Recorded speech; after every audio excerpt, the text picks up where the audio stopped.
வணக்கம். நான் படித்து ரசித்த கதையை நீங்களும் படித்து கேட்டு மகிழுங்கள். கதை பிடித்திருந்தால் அனைவருக்கும் பகிருங்கள். என் பெயர் ஆதிரா. எனக்கு திருமணமாகி 3 மாதங்கள் ஆகியிருந்தது. என் கணவரின் பெயர் கபிலன். திருமணமான 3 மாதத்திலேயே எனக்குள்ளாக பல கேள்விகள் எழுந்தது. என்னுடைய கணவரின் பல நடவடிக்கைகள் சந்தேகத்திற்குரியதாகவே இருந்தது. நானும் என் கணவரும் சிறிய வீட்டில் வசித்து வந்தோம். திருமண பேச்சுவார்த்தையின் போது என் கணவர் சார்பாக புரோக்கர் கபிலன் அலுவலகத்திற்கு அருகில் பெரிதாக வீடு ஒன்றை ஒத்திக்கு பேசி வருவதாக சொல்லியிருந்தார். ஆனால் திருமணமாகி 3 மாதம் ஆன பிறகும் மிகச்சிறிய வீட்டிலேயே நான் இருக்க வேண்டியிருந்தது. நான் இது தொடர்பாக என் கணவரிடம் பலமுறை கோபித்துக் கொண்டேன். அவர் கூடிய விரைவில் வேறு வீட்டுக்கு மாறி சென்று விடலாம் என்று சொல்லியிருந்தார். ஆனால் அதற்கான எந்த முயற்சியும் எடுக்கவில்லை. அன்று ஒரு நாள் என் கணவர் வேலையில் இருந்து வந்தவுடன், எங்க கல்யாணம் ஆகி 3 மாசம் ஆயிடுச்சு, இன்னும் இந்த வீட்டிலேயே இருக்கணும்னு சொல்றீங்க? கல்யாணம் பேசும்போதே ஒத்திக்கு உங்க அலுவலகத்துக்கு பக்கத்திலேயே வீடு பார்த்துட்டு இருந்ததாக சொல்லி இருந்தீங்க. ஆனா இப்போ நீங்க சொல்றதுல நிறைய பொய் இருக்க மாதிரி தெரியுது. எதுக்காக இந்த வீட்டை காலி பண்ணி போகக்கூடாதுன்னு நினைக்கிறீங்க என்று கேட்டேன். அவரும் என்னை சமாதானம் செய்யும் நோக்கில், இன்னும் 1 மாதம் மட்டும் பொறுத்துக்கொள், இந்த வீட்டை காலி செய்துவிட்டு நாம் வேறு வீட்டுக்கு செல்வது உறுதி என்று எனக்கு உத்தரவாதம் கொடுத்தார். ஆனால் அவரது வார்த்தையில் எனக்கு நம்பிக்கை இல்லை. ஏனென்றால் அதன் பின்னால் ஒரு உண்மை ஒளிந்திருப்பது எனக்கு தெரிந்தது. அம்மா அப்பா இல்லாத, சொந்த பந்தம் இல்லாத பையனா இருக்காரு. நாளைக்கு என் பொண்ணுக்கு ஏதாவது ஒண்ணுனா யார்கிட்ட போய் கேட்கறது? அதனால உங்களை வேண்டாம்னு என்னோட அம்மா எவ்வளவோ சொன்னாங்க. என்னோட அப்பா எங்க கேட்டாரு? நல்ல பையனாக இருக்கிறான், நல்ல கம்பெனியில் வேலை பார்க்கிறான். நானே கம்பெனியில் போய் விசாரிச்சுட்டு வந்துட்டேன். எந்த கெட்ட பழக்கமும் கிடையாது, அப்படி இப்படின்னு சொல்லி உங்களுக்கு தான் என்னை கட்டி வைப்பேன்னு பிடிவாதமா இருந்தாரு எங்க அப்பா. இன்னைக்கு நான் கண்ணை கசக்கிட்டு அவர்கிட்ட போய் நின்னாதான் அவர் செஞ்சது எவ்வளவு பெரிய தப்புன்னு தெரியும். நீங்க இப்படியே சொல்லிக்கிட்டே இருங்க, நான் என் பெட்டியை தூக்கிக்கிட்டு எங்க அம்மா வீட்டுக்கு போக போறேன். அதுக்கப்புறம் நீங்க என்கிட்ட வந்து எவ்வளவு கெஞ்சினாலும் நான் இங்க வரவே மாட்டேன் என்று கோபமாக சொன்னேன். 1 மாதம் மட்டும் எனக்கு டைம் கொடு, அதற்குள்ளாக வீடு பார்த்து நான் மாறி சென்று விடுவோம் என்றார். இதே மாதிரி 3 தடவை என்கிட்ட டைம் கேட்டுட்டீங்க, இதுதான் கடைசி தடவை, அப்புறம் உங்க இஷ்டம் என்று சொல்லிவிட்டேன். ஆனாலும் என் மனம் கேட்கவில்லை. அவரை தொடர்ந்து கண்காணிக்க முடிவு செய்தேன். ஏனென்றால் நான் அங்கு வந்த 3 மாதங்களில் அவரை பற்றிய நிறைய விஷயங்களை கேள்விப்பட்டேன். நாங்கள் மாடி வீட்டில் குடியிருந்தோம். எங்கள் வீட்டுக்கு கீழ் வீட்டில் நாங்கள் குடியிருந்த வீட்டுக்கு சொந்தக்காரர் குடியிருந்தார். அவர் பெயர் மலர்வழி. அவருடன் அவருடைய மகள் இலக்கியா மட்டுமே உடனிருந்தாள். இலக்கியா படித்து முடித்துவிட்டு வேலைக்கு செல்லாமல் 1 வருடமாக வீட்டிலேயே இருப்பது எனக்கு தெரிய வந்தது. மேலும் அந்த தெருவில் இருப்பவர்கள் என் கணவரையும் கீழ் வீட்டில் இருக்கக்கூடிய இலக்கியாவையும் இணைத்து பேசிக் கொண்டிருந்தனர். அந்த பெண்ணுக்கும் என் கணவருக்கும் திருமணம் ஆகிவிட்டது போலவும் அதை மறைத்து இன்னொரு பெண்ணை திருமணம் செய்து அழைத்து வந்திருப்பதாகவும் பேசிக்கொண்டனர். இது அனைத்தும் என் காதுக்கு வந்து சேர்ந்தது. அது மட்டும் இல்லாமல் என் கணவருக்கும் எனக்கும் திருமணம் ஆன பிறகும் பல முறை அந்த வீட்டுக்குள் என் கணவர் செல்வதை பார்த்ததாகவும் அந்த தெருவில் உள்ளவர்கள் என்னிடம் சொல்லியிருந்தனர். இவைகள் அனைத்தும் உண்மையா பொய்யா என்று தெரியாமல் நான் குழம்பி தவித்தேன். இந்த பிரச்சனையிலிருந்து தப்பிக்கவே நான் உடனடியாக இந்த வீட்டை காலி செய்துவிட்டு வேறு வீட்டிற்கு சென்றுவிட வேண்டும் என்று முடிவு செய்திருந்தேன். ஆனால் என் கணவர் இன்னும் 1 மாதம் டைம் கேட்டதால் அதுவரை அவரை கண்காணிக்க வேண்டும் என்று முடிவெடுத்திருந்தேன். அதன்படியே அவர் வேலைக்காக மாடியில் இருந்து கீழே இறங்கும் போது அவர் கீழ் வீட்டுக்குள் செல்கிறாரா என்று பார்ப்பதும், வேலை விட்டு வரக்கூடிய நேரத்தில் மாடியில் காத்திருந்து அவர் சாலையில் வருவதை கண்காணிப்பதுமாக இருந்தேன். இப்படியே 1 வாரம் ஓடியது. ஒரு நாள் என் கணவர் கீழ் வீட்டிற்குள் இருந்து மேலே ஏறி வருவதை நான் பார்த்துவிட்டேன். என் கணவர் மீது கடும் கோபத்தில் இருந்தேன். அவர் மேலே வந்ததும், எதற்காக கீழ் வீட்டிற்கு சென்றீர்கள் என்று கேட்டு சண்டையிட்டேன். ஆனால் அவரோ நேராக அலுவலகத்திலிருந்து நம் வீட்டுக்குள் தான் வருகிறேன் என்றும் கீழ் வீட்டுக்குள் நான் போகவே இல்லை என்றும் என்னிடம் சத்தியம் செய்தார். கீழ் வீட்டை தாண்டித்தான் மாடிக்கு படியேறி வர முடியும். அதனால் கீழ் வீட்டிற்குள் இருந்து வருவது போல் உனக்கு தெரிந்திருக்கும். நான் சாலையில் நடந்து வரும்போது நீ பார்க்கவில்லையா? நீதான் என்னை மாடியிலிருந்தே கண்காணித்துக் கொண்டிருக்கிறாயே என்றார். நான் அவரை கண்காணிப்பது அவருக்கு தெரிந்திருந்தது. அது எனக்கு சற்று அதிர்ச்சி அளித்தது. இருந்தாலும் நான் அதை மறைத்துக் கொண்டு, நான் உங்களை கண்காணிக்க வேண்டிய அவசியமில்லை, நீங்கள் என்னிடம் உண்மையாக இருந்தால் நான் ஏன் அப்படி செய்ய போகிறேன் என்று அவரிடம் சண்டை போட்டுவிட்டு 2 நாட்கள் அவரிடம் பேசாமல் இருந்தேன். அவரை கையும் களவுமாக பிடிக்க வேண்டும் என்று முடிவு செய்து கொண்டேன். என் கணவர் நான் கண்காணிப்பதை தெரிந்து கொண்டு சாதுரியமாக என்னை ஏமாற்றி வேலை விட்டு வரும்போது கீழ் வீட்டிற்குள் வாரத்திற்கு ஓரிரு முறை சென்று வந்து கொண்டிருந்தார். ஆதலால் அன்று ஒரு நாள் நான் மாடியில் இருக்கும் எனது வீட்டு ஜன்னலையும் கதவையும் சாத்தி வைத்துவிட்டு கீழே மாடிப்படிக்கு பின்னால் வந்து நின்று கொண்டேன். 10 நிமிடங்கள் காத்திருப்பிற்கு பிறகு என் கணவர் சாலையில் வந்து கொண்டிருந்தார். அவர் கையில் ஒரு கவர் இருந்தது. அந்த கவரில் எதையோ வாங்கி வருகிறார் என்பது எனக்கு தெரிந்தது. அவர் வரும்போதே மாடியிலிருந்து நான் பார்க்கிறேனா என்று பார்த்து கொண்டே வந்து கொண்டிருந்தார். கதவு பூட்டியிருக்கிறது என்று தெரிந்தவுடன் வீட்டின் கேட்டை திறந்து கொண்டு உள்ளே வந்தவர் நேராக கீழ் வீட்டுக்குள் சென்று விட்டார். அவர் உள்ளே சென்றவுடன் கதவு பூட்டப்பட்டது. என் கணவர் என்னிடம் வசமாக சிக்கிக் கொண்டார் என்று நினைத்து கொண்டு நான் 2 நிமிடங்கள் கழித்து கதவை தட்டினேன். கதவை இலக்கியாவின் அம்மா வந்து திறந்தார். நான் வீட்டின் உள்ளே என் பார்வையை செலுத்தினேன். அங்கே இருந்த சோஃபாவில் என் கணவர் அமர்ந்திருக்க அருகில் அமர்ந்திருந்தாள் இலக்கியா. இருவரும் சிரித்து பேசிக் கொண்டிருந்தனர். அதற்கு மேல் என்னால் அங்கு நிற்க முடியவில்லை. வேகமாக அங்கிருந்து மாடி ஏறி எங்களது வீட்டுக்கு வந்து சேர்ந்தேன். என்னுடைய பெட்டியை எடுத்து துணிகளை எல்லாம் எடுத்து வைக்க ஆரம்பித்தேன். நான் பார்த்து விட்டதை தெரிந்து கொண்ட என் கணவர் வேகமாக என் பின்னாலேயே மாடிப்படியேறி வந்தார். என்னை சமாதானம் செய்ய முயன்றார். நான் அனைத்து உண்மைகளையும் சொல்லிவிடுகிறேன் என்று கெஞ்சினார். அவர் சொல்வதை ஒரு முறை கேட்கலாம் என்று அமைதியாக இருந்தேன். நான் படித்து முடித்துவிட்டு இங்கே வந்து வேலை தேடிக் கொண்டிருந்தேன். தங்குவதற்கு கூட இடம் கிடையாது. என்னை பார்த்து யாரும் வாடகைக்கு வீடு தர மறுத்துவிட்டார்கள். பல நாட்கள் சாலை ஓரங்களில் படுத்து தூங்கினேன். அப்படி இருக்கையில் என்னுடைய இந்த மோசமான நிலைமையை பார்த்துவிட்டு எனக்கு இப்போது நாம் தங்கி இருக்கக்கூடிய இந்த சிறிய வீட்டை கீழே இருக்கக்கூடிய அம்மா வாடகைக்கு கொடுத்தார். நான் இங்கே வந்த பிறகு எனக்கு வேலை கிடைக்க 3 மாதமானது. அதுவரை நான் வாடகையும் கொடுக்கவில்லை. அதற்கு நன்றி கடனாகத்தான் எனக்கு நல்ல வேலை கிடைத்த பிறகும் இந்த வீட்டிலேயே நான் தங்கியிருந்தேன். நான் இங்கே வரும்போது இலக்கியா படித்து கொண்டிருந்தாள். அவள் படிப்பை முடித்து 1 வருடம் ஆகிவிட்டது. இந்த 1 வருடமாகவே அவளுக்கான வரனை தேடிக்கொண்டிருந்தேன். அவளுக்கு நல்ல வாழ்க்கை அமைவதற்குள்ளாகவே எனக்கு திருமணம் ஆகிவிட்டது. இலக்கியாவிற்கு நல்ல வாழ்க்கை ஒன்றை அமைத்து கொடுக்கக்கூடிய பொறுப்பை ஏற்றிருக்கிறேன். இன்னும் 1 மாதத்தில் அனைத்தும் நல்லபடியாக முடிந்துவிடும். அதன் பிறகு நாம் இந்த வீட்டிலிருந்து வெளியேறி சென்று விடுவோம் என்றார். நீங்கள் சொல்வதெல்லாம் நம்பும்படியாக இல்லை. உங்களுக்கும் இலக்கியாவுக்கும் தவறான உறவு இருப்பதாக பேசுகிறார்கள். இதையெல்லாம் பொறுத்து கொண்டு நான் இங்கே இருக்க முடியுமா என்றேன். அவர்கள் என்ன வேண்டுமானாலும் பேசட்டும். ஆனால் அது உண்மை இல்லை ஆதிரா. நான் தெருவில் படுத்து கிடந்தபோது என்னை ஒரு மனிதனாக கூட பார்க்க தவறியவர்கள். இந்த தெருவில் உள்ளவர்கள் பேசுவதற்கெல்லாம் நான் முக்கியத்துவம் கொடுத்து கொண்டிருக்க முடியாது என்றார். கீழ் வீடு நல்ல வசதிகளோடு இருக்கிறது. மாதம் உங்கள் ஊதியத்தில் பெரும்பாலான தொகை அந்த வீட்டுக்கே சென்றுவிடும் போல் தெரிகிறது. எதற்காக அந்த வீட்டிற்குள் செல்கிறீர்கள் என்று கேட்டால், ஒரு சில நேரம் இலக்கியா ஏதாவது சாப்பிட கேட்டால் அதை வாங்கி கொண்டு வந்து கொடுப்பேன். அப்படித்தான் இன்றும் வாங்கி கொடுத்துவிட்டு வருவதற்குள்ளாக நீ பார்த்து விட்டாய் என்றார்.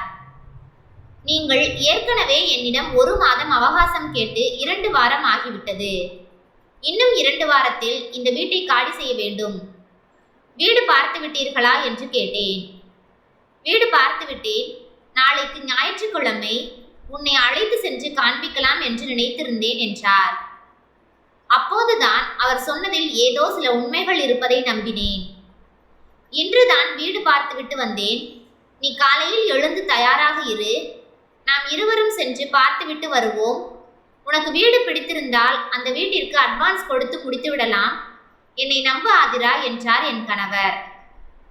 சரி என்று நான் அப்போதைக்கு சமாதானமாகி அவரிடம் தலையாட்டி வைத்தேன்.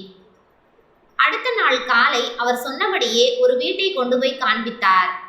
எனக்கு வீடு பிடித்திருந்தது. நான் என் கணவரிடம் வீடு எனக்கு ஓகே என்று சொன்னவுடன் அவர் அட்வான்ஸ் குறித்து மற்ற விஷயங்களை புரோக்கரிடம் பேசிக் கொண்டிருந்தார். ஆனால் எனக்கு உள்ளுக்குள் ஏதோ உறுத்தி கொண்டே இருந்தது. ஏனென்றால் இலக்கியாவின் வீடு நாங்கள் புதிதாக குடியேற இருக்கும் வீட்டிலிருந்து வெறும் 5 கிலோமீட்டர் தூரம் மட்டும்தான். என் கணவர் வேலை முடிந்த பிறகு நேராக இலக்கியா வீட்டிற்கு சென்றுவிட்டு வந்தால் எனக்கு என்ன தெரியவா போகிறது என்று எனக்கு உள்ளுக்குள் பதட்டமாக இருந்தது. என் கணவர் சொல்வது போல் இலக்கியாவிற்கு ஒரு நல்ல வாழ்க்கை அமைந்து விட்டால் என் வாழ்க்கையில் எந்த பிரச்சனையும் இருக்காது என்றும் எனக்கு உள்ளுக்குள் தோன்றியது. அதன் பிறகு ஒரு வாரம் கழித்து என் கணவர் போனில் வெகு நேரமாக பேசிக் கொண்டிருந்தார். மிகவும் தீவிரமாக விவாதித்துக் கொண்டிருந்தார். அவர் என்ன பேசுகிறார் என்று எனக்கு புரியவில்லை. ஒருவேளை இலக்கியாவிடம்தான் பேசுகிறாரோ என்று நினைத்து மாடியிலிருந்து கீழே இறங்கி வந்தேன். இலக்கியா வீட்டுக்குள் என்ன செய்கிறாள் என்று பார்க்க முயற்சித்தேன். இலக்கியா டிவி பார்த்து கொண்டிருந்தாள். என்னை பார்த்தவுடன் வாங்க என்று தலையாட்டினாள். அவள் என்னை பார்த்த பிறகு எப்படி அவளிடம் பேசாமல் செல்வது? அதனால் வலுக்கட்டாயமாக வீட்டிற்குள் சென்றேன். இலக்கியாவோ, அக்கா என்னக்கா நான் என்ன செய்கிறேன்னு வந்து எட்டி பார்க்குற மாதிரி தெரியுது. இன்னமும் உங்களுக்கு அண்ணன் மேல இருந்த சந்தேகம் தீரவில்லையா என்று கேட்டாள்.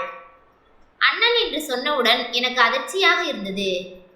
நான் அடுத்து பேச ஆரம்பிப்பதற்குள் சமையலறையில் இருந்து இலக்கியாவின் அம்மா, தம்பியை சந்தேகப்படாதம்மா, நாங்க எவ்வளவோ சொல்லிட்டோம். தம்பி, உனக்கு கல்யாணம் ஆன உடனே நீ இந்த வீட்டை காலி பண்ணி போயிரு. ஏற்கனவே ஊருக்குள்ள கண்ட மாதிரி பேசிட்டு இருக்காங்க. உன்னோட வாழ்க்கையும் வீணாகிடக்கூடாது. இந்த ஊர்ல பேசுறதெல்லாம் உன்னோட மனைவி காதுக்கு போச்சுன்னா உன் வாழ்க்கை கேள்விக்குறி ஆகிவிடும் என்று நானே பலமுறை சொல்லிவிட்டேன். ஆனாலும் தம்பி கேட்பதாக இல்லை என்றார். எனக்கு மிகப்பெரிய குழப்பம் ஏற்பட்டது. இவர்கள் இப்படி சொல்கிறார்கள், இதற்கு முன்னரே இவர்களிடம் வந்து பேசி இருக்கலாம் என்று எனக்கு தோன்றியது. ஆனால் நெருப்பில்லாமல் புகையுமா? இவர்களும் என் கணவருடன் சேர்ந்து நாடகம் ஆடுகிறார்களோ என்று ஒரு பக்கம் சந்தேகம் வந்தது. மறுபக்கம் என் கணவர் சொன்னது உண்மையா என்று கேட்டு தெரிந்து கொள்வோம் என்ற எண்ணம் உதித்தது. அவர்களிடம் நைசாக பேச ஆரம்பித்தேன். ஏன் இலக்கியா, நீ வேலைக்கு போகவில்லையா என்றேன். இலக்கியா முகம் மாறியது. கோபமாக, இலக்கியா, நான் ஏன் வேலைக்கு போகணும்? நான் வேலைக்கு போகணும்னு அவசியம் கிடையாது என்று கத்திவிட்டு எழுந்து தன் அறைக்குள் சென்று விட்டாள். இலக்கியாவின் அம்மாவிடம் தொடர்ந்து நான் பேச முயல, அதற்குள்ளாக கதவை திறந்து கொண்டு என் கணவர் வீட்டுக்குள் வந்தார். ஏண்டி, போன் பேசி முடிக்கிறதுக்குள்ள கீழே இறங்கி வந்துட்டியா என்று சொல்லிக்கொண்டே உள்ளே வந்தவர், சரி வா போகலாம் என்றார். நான் இன்னொரு நாள் பார்த்து கொள்ளலாம் என்று முடிவு செய்துவிட்டு நானும் என் கணவரும் மாடி ஏறி வந்தோம். என் கணவரிடம் யாரிடம் இப்படி விவாதம் செய்து கொண்டிருந்தீர்கள் என்று கேட்டேன். அவரும் என்னுடைய நண்பன் என்று மட்டும் சொல்லிவிட்டு அடுத்த வேலையை பார்க்க ஆரம்பித்தார். அதன் பிறகு நான் அவரிடம் இலக்கியா கோவப்பட்டதை பற்றி சொன்னேன். அவரோ, இலக்கியா அப்படித்தான், அதை ஒன்றும் நீ பெரிதாக எடுத்துக்கொள்ளாதே என்றார்.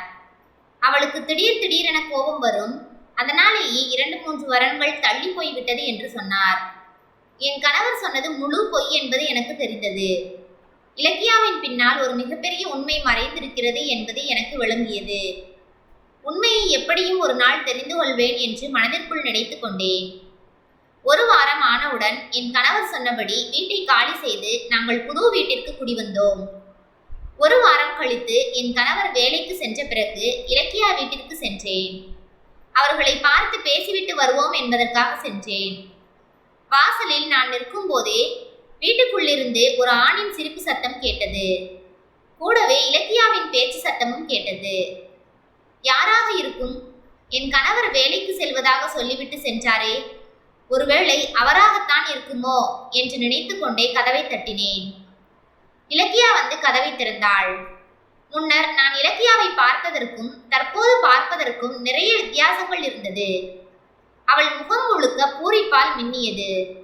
சிரித்த முகத்தோடு, உள்ளே வாருங்கள், நானும் உங்களை பார்க்க நாளை உங்க வீட்டுக்கு வரலாம் என்று இருந்தேன். ஆனால் நீங்களே வந்துவிட்டீர்கள் என்று சொன்னாள். சோஃபாவில் உட்கார்ந்திருந்த நபர் எழுந்து நின்றார். அவரை காட்டி, இது சந்தோஷ், என்னை திருமணம் செய்து கொள்ளப் போகிறவர் என்றாள் இலக்கியா. என் கணவர் சொன்னது உண்மைதானோ என்று நினைத்தேன். சிறிது நேரம் அங்கு இருந்துவிட்டு இலக்கியாவின் அம்மா கொடுத்த காஃபியை குடித்துவிட்டு அவர்களிடம் பேசிவிட்டு விடை பெற்றேன். இலக்கியாவின் அம்மாவிடம் பேசும்போது இலக்கியாவுக்கு அடுத்த வாரம் கோவிலில் திருமணம் என்பது தெரிய வந்தது. நான் எங்கள் வீட்டிற்கு வந்து சேர்ந்தேன். அன்று மாலை வீட்டிற்கு வந்த என் கணவர், ஆதிரா, நான் உன்னிடம் ஒன்று சொல்ல வேண்டும். நாளை இலக்கியா நம் வீட்டிற்கு வருகிறாள். மதிய சாப்பாடு நம் வீட்டில்தான் என்றார். நான் ஒன்றும் தெரியாதது போல் சரி என்று தலையாட்டினேன்.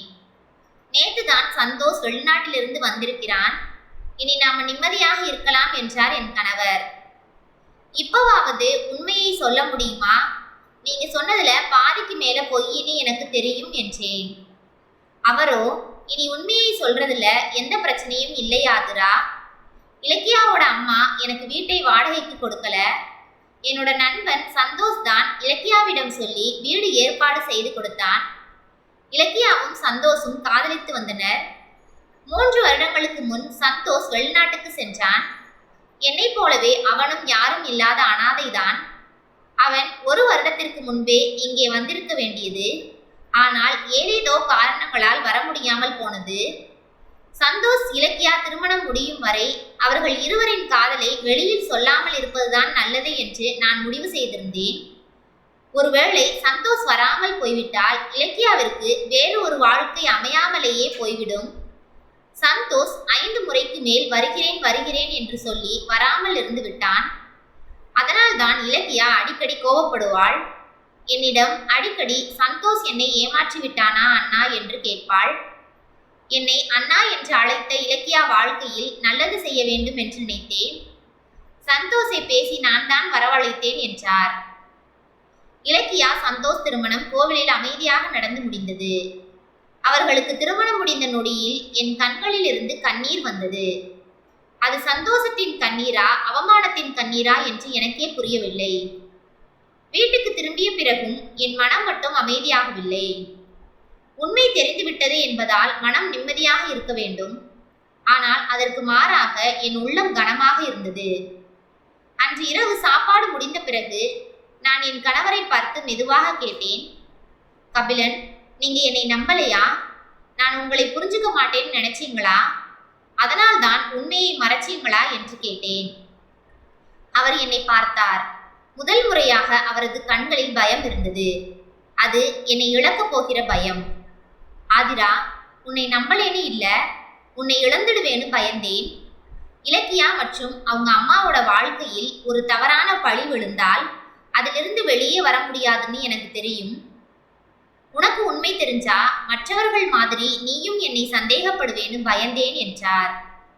அந்த நிமிடம் என் மனசுக்குள் ஒரு உண்மை தெளிவாக புரிந்தது. அவர் பொய் சொன்னார். ஆனால் அந்த பொய் என்னை ஏமாற்ற அல்ல, மற்றவர்களை காப்பாற்ற. நான் மெதுவாக சொன்னேன், உண்மை கசப்பானதாக இருந்தாலும் அதை சொல்லாமல் இருக்கிறது இன்னும் பெரிய காயத்தை உண்டாக்கும் கபிலன்.